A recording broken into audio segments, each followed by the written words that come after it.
But what you should have a sense of by the time we're done with chapters 11 and 12 are what kind of things are likely to make it into the media, what kind of things are likely to get filtered out. So in the final, what chapters will run with, if you know offhand? The chapters will run from, well, I'll send you the email about that. The final will actually be somewhat comprehensive. Okay.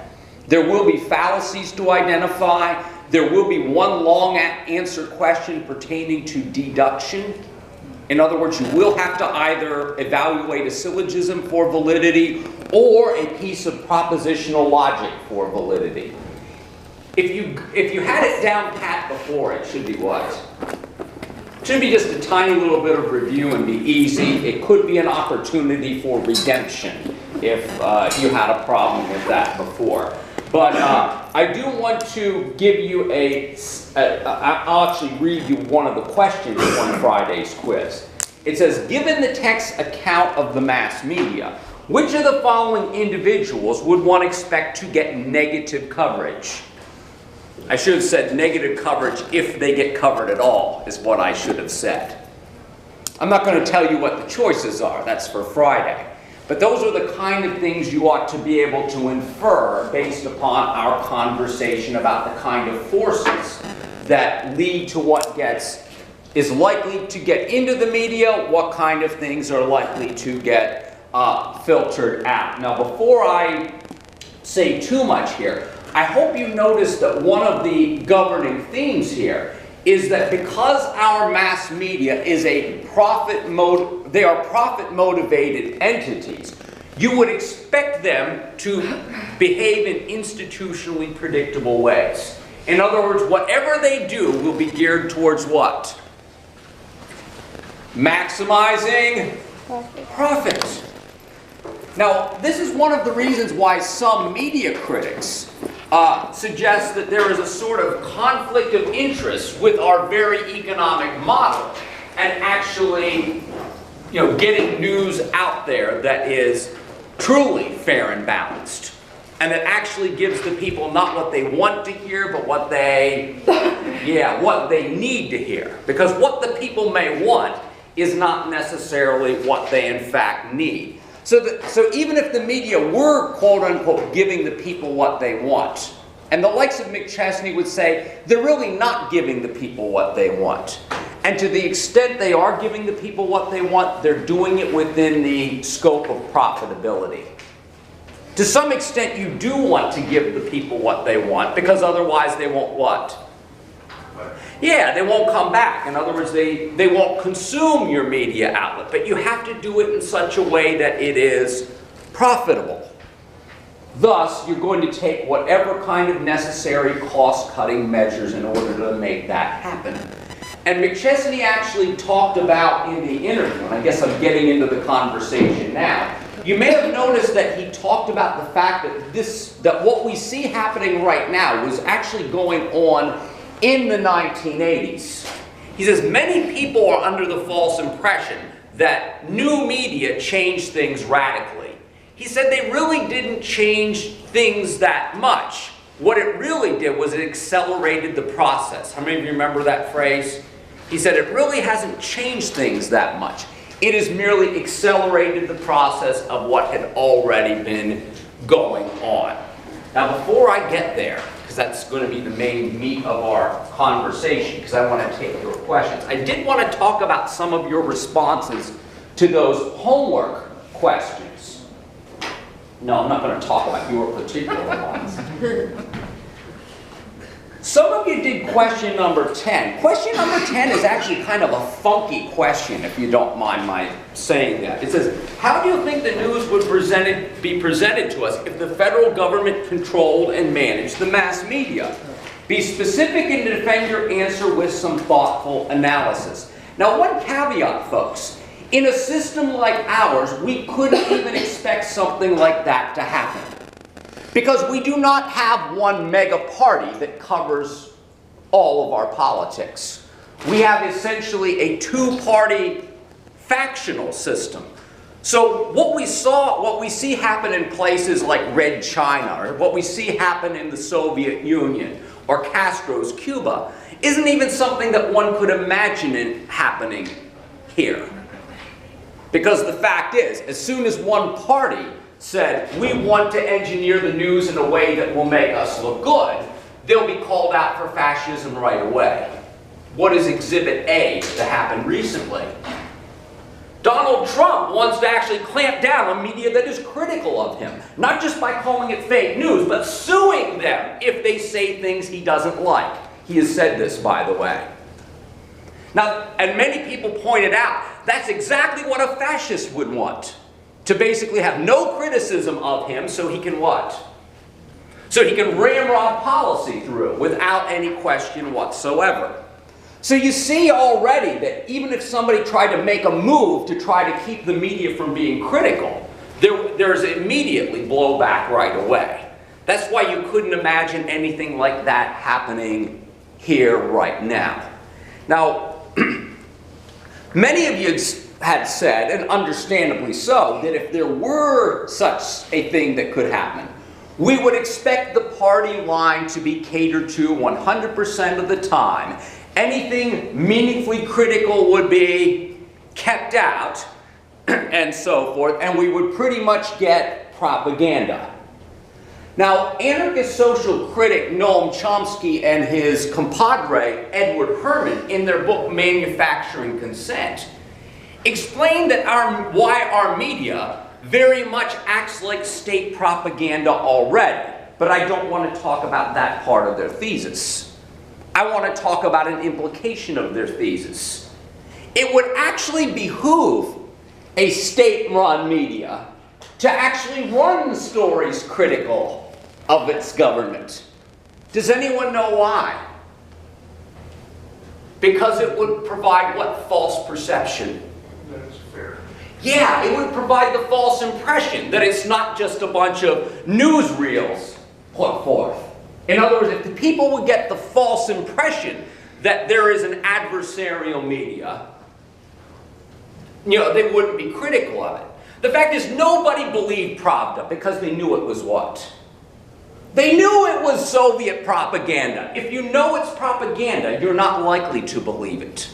The most effective propaganda is propaganda that people don't recognize as propaganda. You've heard this before, right?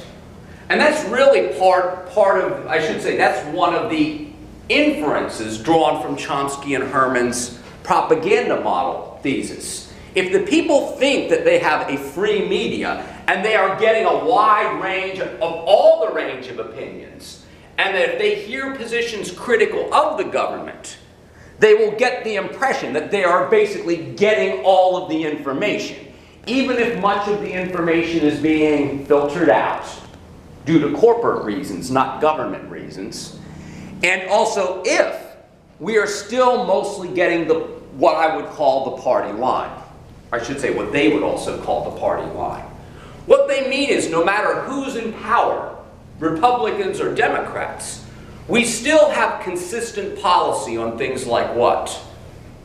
Roughly consistent domestic policies, although there are minor differences. But foreign policy is almost always what? Consistent. Foreign policy is almost always consistent. And unsurprisingly, when the people who are involved in the media, even if they were the people who had control over the media, which journalists do not, keep in mind, most of them were brainwashed to be little nationalists from a young age.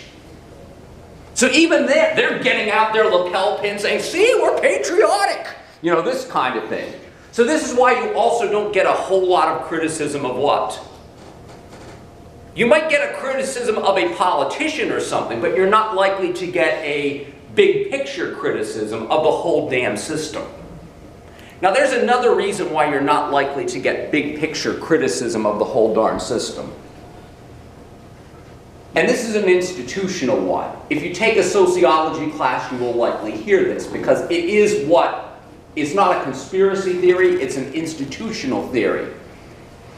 If the people who are involved in the system have sort of been indoctrinated to believe in it, to have faith in it, to think that it's a good thing, and also if they have made it in that system, if you've made it in that system, you're not likely to have a lot of what? Yeah, you're not likely to have a lot of criticisms. So if you're a journalist making $125,000 a year, fat chance that doesn't happen very often, but let's say you're earning a good living, have nice wages and conditions and so forth, you're not likely to think that there's anything wrong with the system. As a matter of fact, the masses of people suffering are the people you're not even likely to notice. They're invisible to you. Do you get what I'm talking about? They're invisible people. And this is one of the among the reasons why we don't have a lot of coverage of American poverty.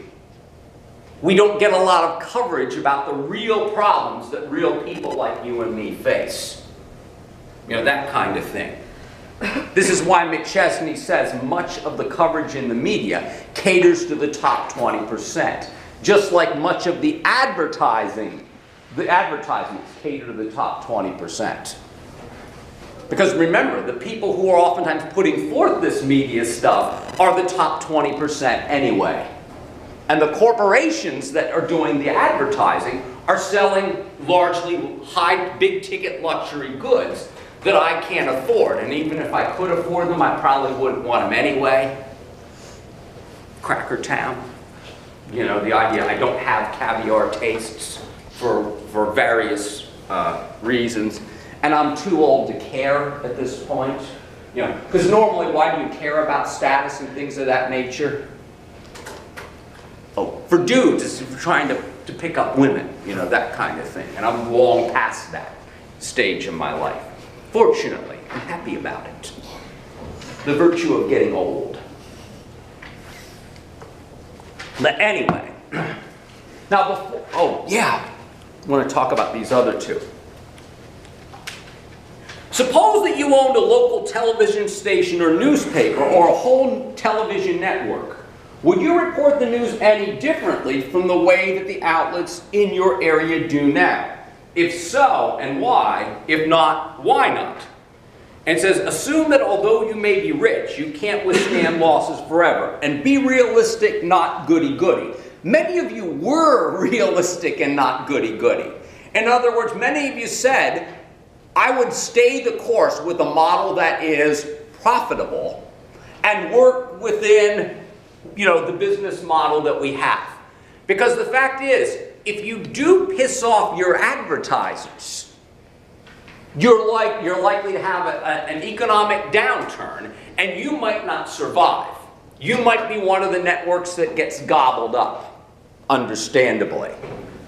Now, for some of you, you did take the I guess what the author's calling the goody-goody approach, and saying, you know, I would occasionally be willing to step on the toes of my advertisers, you know, to print stories that are meaningful.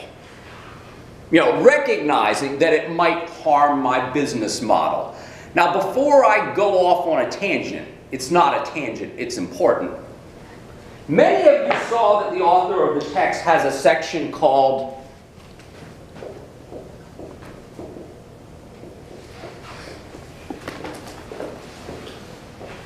I forget if this is exactly the byline. It's something like non-mass media to the rescue. Does anyone remember seeing something like this? Now, the mass media is what most of us are used to. Because all you got to do is what? Turn it on. Most newspapers are mass media, if you get those anymore. And this is, McChesney talks about this. This is one of the problems generated by the shift that many of us have made. I imagine many of you haven't touched a newspaper in years. Even if you wanted to, you wouldn't have touched a newspaper in years. Because why subscribe to a newspaper or magazine when what? It's online. Yeah, you can get it for free. That's the lie. Well, the thing is, nothing is technically free. Because the thing is, there are people who do the work to put that kind of stuff together. And by the way, if it is totally free, there's a good chance that it might be totally crap. Now you'll notice some people will just search something that they're interested in learning more about on the internet that's in the news. And granted, instead of actually getting to a legitimate news source, they might end up coming into contact with a blog. Not all blogs blow chunks, folks, but anybody can become a blogger. So anybody can just spew out an opinion. And keep in mind, simply because someone's got an opinion doesn't make it an informed opinion. But yeah, when you go to the internet, you don't necessarily know what you're getting.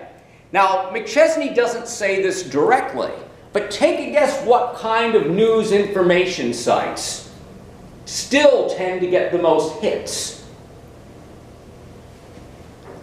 The answer is the old gatekeepers. Even though there are these upstart internet news and information sites, the standard gatekeepers still get the majority of the hits. And it's partly because they have what?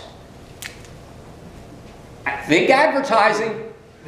Thank you, he said it. Yeah, it's because they've already got a following, they've already got name recognition. And by the way, and the thing is, even if you didn't have their name recognition, your search engine would give you that name recognition. Because the thing is, the main players still are the ones, if you do a Google search, they're still the ones that would get pole position. In other words, CNN, Fox News, MSNBC would end up being your first hits, unless you put in something very specific. So in other words, the old players still kind of have a market advantage because of name recognition. And there's another reason why they already had a market advantage over other upstarts. It's because they're in broadcasting. They've already got what?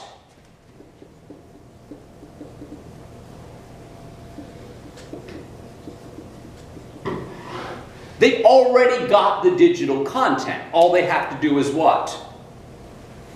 Upload it. All they got to do is upload the digital content that they already have. So in a sense, even if fewer people are actually watching Fox News or CNN, it's not like they're still not using them, because what are they doing? They will watch some interview with Mitt Romney, I just made that up for kicks. They'll watch some interview with Mitt Romney, and before they watch the interview, what will they have to do? Yeah, they'll have to watch one or more ads. They might even have to watch an ad in between. And in a way, this is more effective than the old model. I said this before, I'll say it again. In the old model, when you knew the commercial breaks were up, you'd hit the can, you'd grab a glass of milk, you'd crack a beer, depending on what time of day it was. In other words, you didn't have to what? You didn't have to expose yourself to the ad. Whereas if it's right in the middle of something that you are intentionally watching, if you step up and go away, you'll have to start over again, and you'll have to watch the damn, how many of you know what I'm talking about? You'll have to watch the ad anyway. In other words, because the entire system is based off of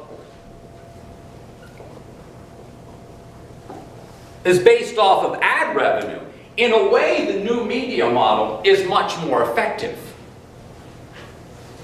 Well, why? Because they can more easily see to it that you are, in fact, have exposure to that ad rather than getting up and walking away.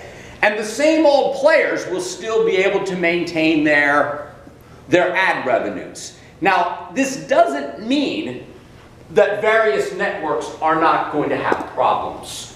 Now let me give you a local example.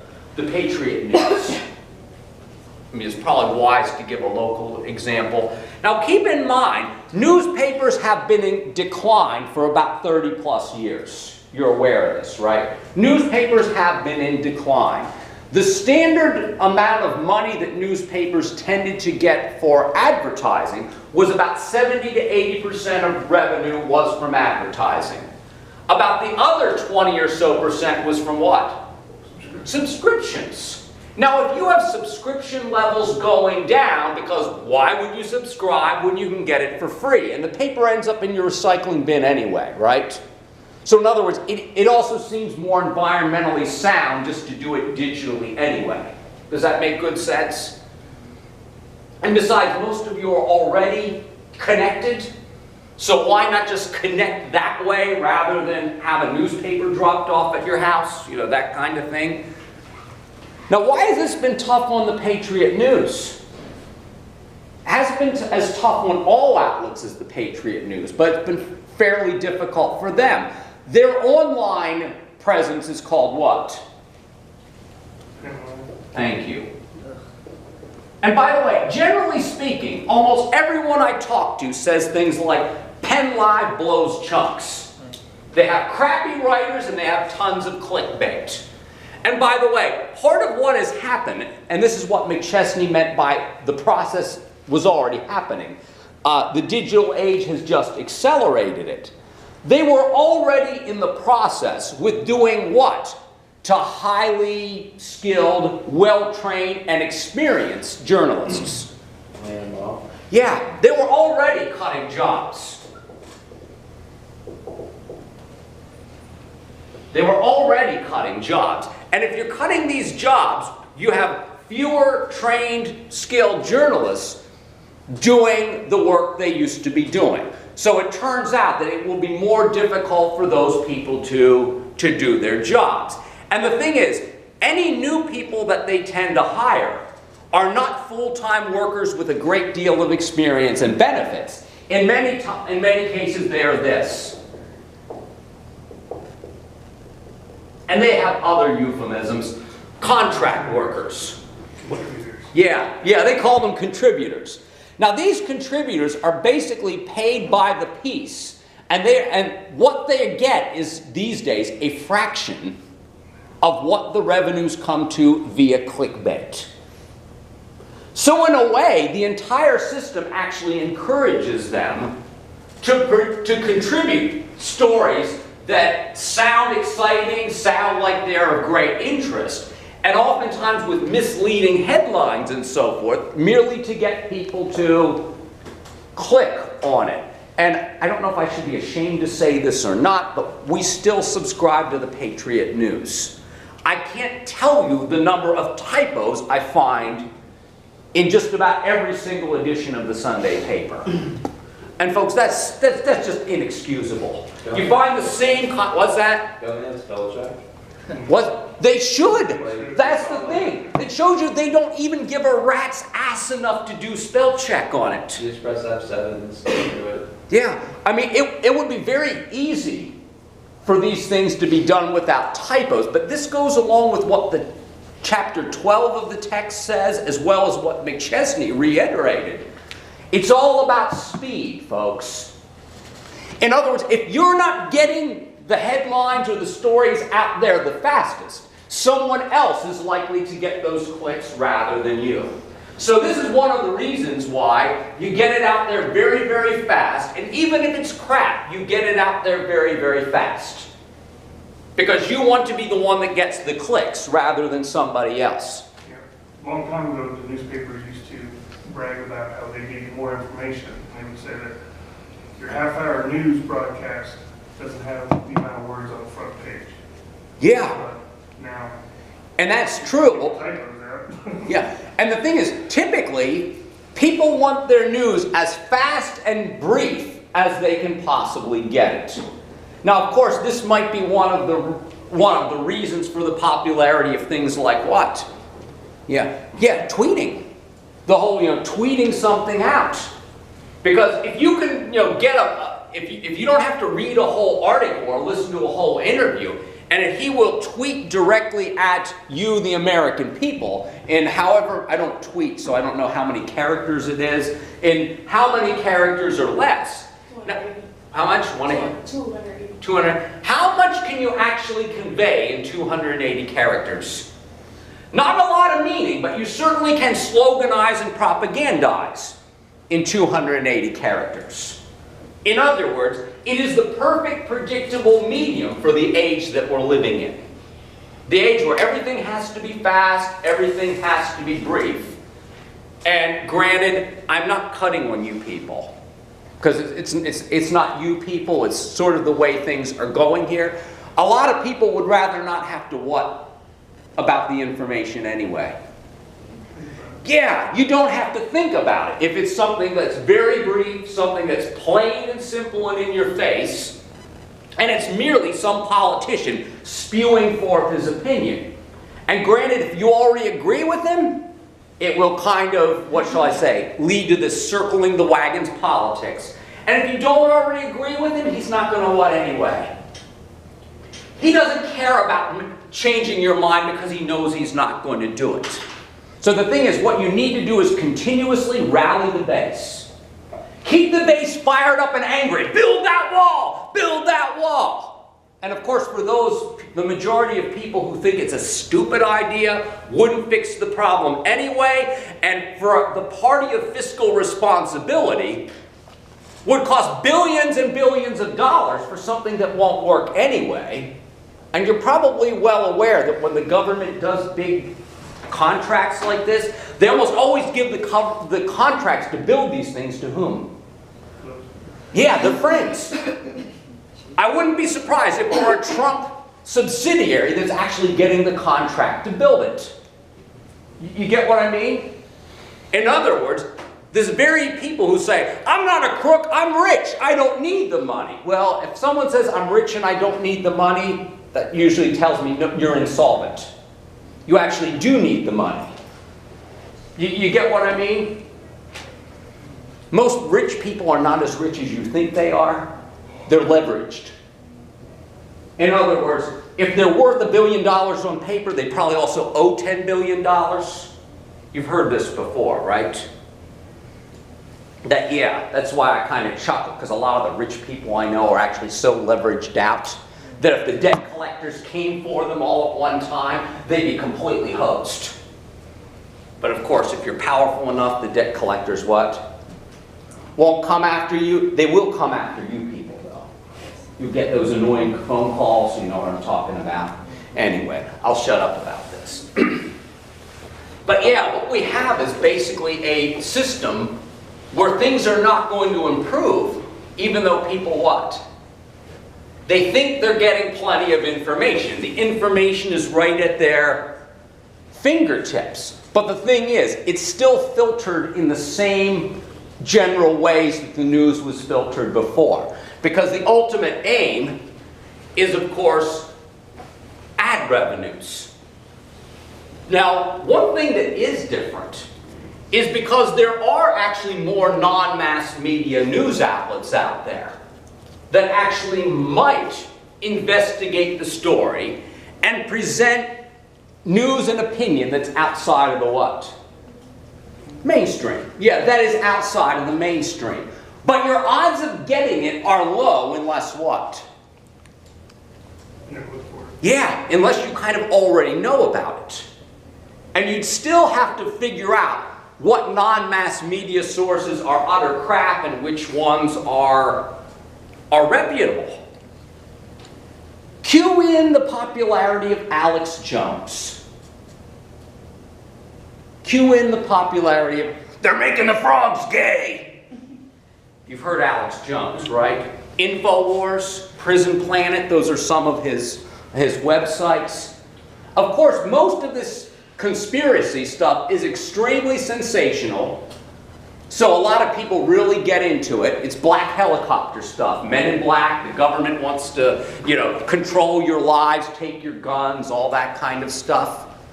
It appeals to some of people I know who are on the extreme fringe right wing, but it also appeals to whom else? Yeah, some fringe people on the extreme left wing that I know, even though Alex Jones is hard right.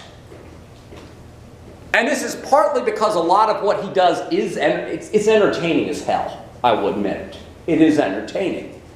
And he also used a lot of the where there's smoke, there's fire strategies. You know what I'm talking about? In other words, he will point out what look like inconsistencies in the official story. And granted, you'd have to do research to figure out, A, if it is an inconsistency, or if it's even an inconsistency that actually affects the bottom line. But you'll notice, all you have to do is put some of that suspicion out there. And if you're already a person who happens to be distrustful of the government, it does turn out to be very persuasive.